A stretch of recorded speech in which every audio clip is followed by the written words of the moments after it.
नमस्कार मित्रांनो, मी डॉक्टर राहुल कळेकर। आज आपण नेवासा तालुक्यातील शिंगणापूर या गावी आलेलो आहोत। आज या ठिकाणी आपले एक शेतकरी आहेत आणि या शेतकऱ्यांना आपण कांद्यासाठी आपलं विशा ॲग्रो कंपनीचं बायोरिच म्हणून हे प्रॉडक्ट दिलं होतं आणि त्या बायोरिच प्रॉडक्टचा या शेतकऱ्यांच्या या कांद्याचा जो प्लॉट आहे त्या कांद्याच्या प्लॉटला कसा रिझल्ट आला आहे तेच आपण त्या शेतकऱ्यांच्या तोंडून आज ऐकणार आहोत।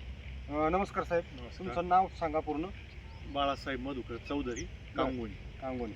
बरं, तुम्हाला आपण या कांद्यासाठी बायोरिच म्हणून जे प्रॉडक्ट दिलं होतं तर त्या बायोरिच प्रॉडक्ट वापरल्यानंतर तुमच्या कांद्यामध्ये काय बदल झाला? आधीचा कांदा कसा होता आणि बायोरिच वापरल्यानंतर तुम्हाला कसा फरक जाणवला? ते वापरल्यानंतर चांगला रिझल्ट भेटला. हां. कांदे टवटवीत झाले, बरं हिरवेगार झाले, बरं उंची वाढली. हां. रिझल्ट वाटतोय चांगला. बरं, पहिल्या याच्यामध्ये काही मावा वगैरे होता का? आणि आता समजा तुम्ही फवारा वापरलाय, त्याच्यावर फवारणी पण केली, तर त्या फवारणीमधून काही मावा वगैरेचा प्रादुर्भाव दिसतोय का? पहिला होता हां. मावा वगैरे, पण आता काही नाही त्याच्यामध्ये. बरं स्वच्छ आहे. स्वच्छ आहे.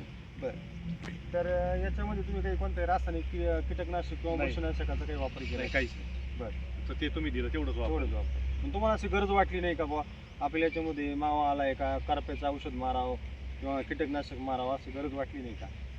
ते मारल्यानंतर काही नाहीच त्याच्यात. त्याच्यात काही दिसलं नाही?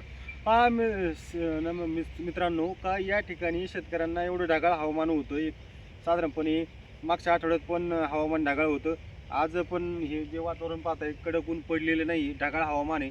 तर या ढगाळ हवामानामध्ये सकिंग फेज जे असतात ते आपल्या कांद्याच्या पिकावर किंवा कांद्याच्या गाभ्यामध्ये भरपूर प्रमाणात असतात, परंतु या शेतकऱ्यांनी बायोरिचची फवारणी केल्यानंतर त्यांना कुठेही मावा आढळला नाही आणि करपा पण आढळला नाही.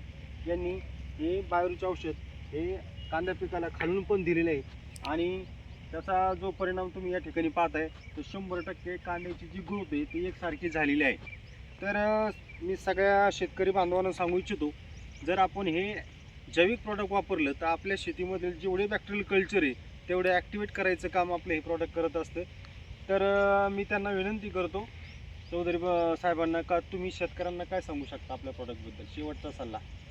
एकदा वापरून बघा, हां. नक्की रिझल्ट भेटणार असं मला वाटतंय. बरं, ठीक आहे। नमस्कार मित्रांनो, अशा पद्धतीने या शेतकऱ्यांना या ठिकाणी रिझल्ट आलेला आहे आणि इथून पुढं ते याच प्रॉडक्टचा आपला वापर करणार आहेत आणि शेतकऱ्यांचं पण मी विनंती करतो की या शनी शिंगणापूर पट्ट्यामध्ये, सोने पट्ट्यामध्ये पाठ पाण्याचा भाग आहे, या ठिकाणी ऊसाचं क्षेत्र खूप मोठं आहे आणि या ऊसाच्या क्षेत्रामुळे भरमसाठ पाणी शेतीला देणं आणि भरमसाठ खतं टाकणं, त्यामुळं शेतीची जी नापिकी होत चालली आहे त्याच्यावर एकमेव पर्याय म्हणजे आपल्याला जैविक प्रॉडक्ट वापरणे, जीवाणूंची संख्या वापरणं, त्यानंतर सेंद्रिय कर्बाचा वापर करणं, ह्या जर गोष्टी केल्या तर पुढच्या येणाऱ्या पिढीसाठी हे 100% शाश्वत शेती आपल्याला मिळणार आहे। धन्यवाद.